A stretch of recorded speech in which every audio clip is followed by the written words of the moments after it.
उत्तर प्रदेश फतेहपुर अपना दल एस के कार्यकर्ता सम्मेलन में बोली केंद्रीय मंत्री अनुप्रिया पटेल। कहा, पिछड़ा वर्ग कल्याण मंत्रालय का गठन, सपा सरकार पर लगाया पिछड़ों के साथ धोखा देने का आरोप। दरअसल यूपी के फतेहपुर जिले में लोकसभा चुनाव 2024 की तैयारी को लेकर कार्यकर्ताओं में जोश भरने के लिए अपना दल एस के कार्यकर्ता सम्मेलन शहर के अशोक सम्राट चौराहा के पास आयोजित किया।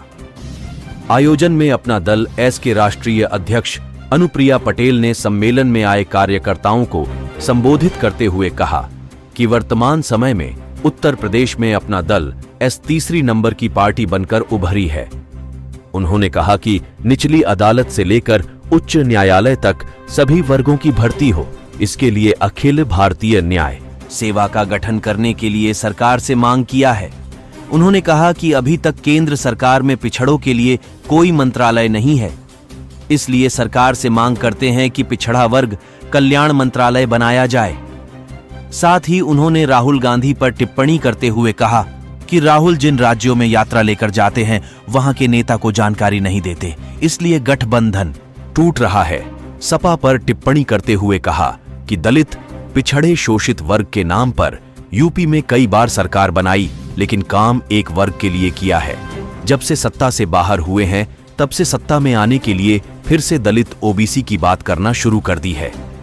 साथ ही उन्होंने कहा, यूपी में भाजपा अपना दल राजभर और निषाद पार्टी के अध्यक्ष संजय निषाद चुनाव लड़ रहे हैं, जहां पर जो मजबूत होगा उसका टिकट प्रधानमंत्री नरेंद्र मोदी तय करेंगे। अपना दल एस 5वीं बार गठबंधन से चुनाव लड़ रहा है और तीसरे बार केंद्र में गठबंधन की सरकार बनेगी और प्रधानमंत्री नरेंद्र मोदी होंगे।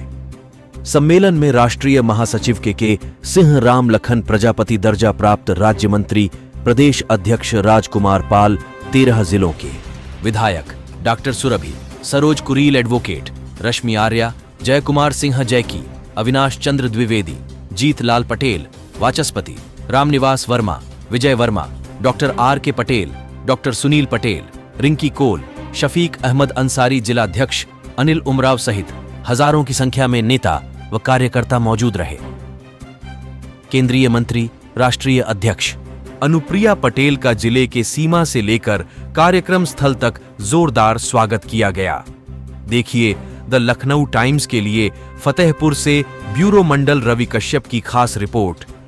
कि उन्होंने क्या कहा है इस पर मैं टिप्पणी नहीं करूंगी, क्योंकि क्या है कि देश के अंदर आज मतदाता बहुत जागरूक हो चुका है। उन्होंने 2004 से लेकर 14 तक के बीच में जो यूपीए सरकार का कार्यकाल रहा उसको भी देखा, और जो हमारा 2014 से लेकर आज 2024 के बीच में एनडीए सरकार का कार्यकाल है उसको भी देखा। हमारे कार्यकाल की तुलना जब यूपीए सरकार के कार्यकाल से करते हैं तो देश के मतदाता इतने जागरूक हैं कि वो उस अंतर को महसूस कर पा रहे हैं कि हमने सिर्फ गरीबी हटाओ का नारा नहीं दिया, बल्कि 25 करोड़ गरीबों को गरीबी रेखा से बाहर निकाल कर खड़ा कर दिया।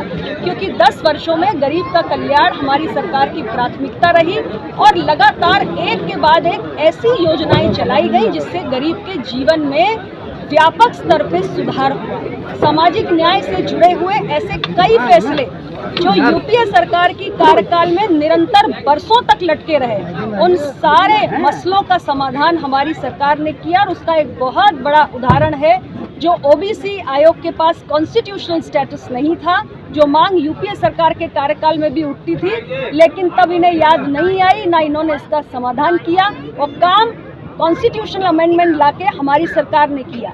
नीट के अंदर ओबीसी का आरक्षण लागू नहीं था, ये विषय भी कांग्रेस सरकार के समय का है, यूपीए की सरकार के समय का है। इसका समाधान भी हमारी एनडीए की सरकार ने किया। तो जनता बहुत जागरूक है और वो पिछले 10 वर्षों को और उससे पहले के 10 वर्षों को उसकी तुलना करके ये समझ चुकी है कि उसका हित कहाँ है, और इसलिए पूरे विश्वास से अपने कार्यों के आधार पे मैं ये कह रही हूँ कि देश के अंदर तीसरी बार मोदी जी के नेतृत्व में एनडीए गठबंधन की सरकार बनने जा रही है। अखिलेश तमाम कार्यक्रम कांग्रेस कराती है, जब निमंत्रण उनको नहीं मिलता। देखिए ऐसा है जनता के सामने एक इंडिया गठबंधन आया, लेकिन हम पहले दिन से ही कह रहे थे कि ऐसे तमाम दल हैं जिनके बीच में आपस में वैचारिक मतभेद है, कोई तालमेल नहीं है।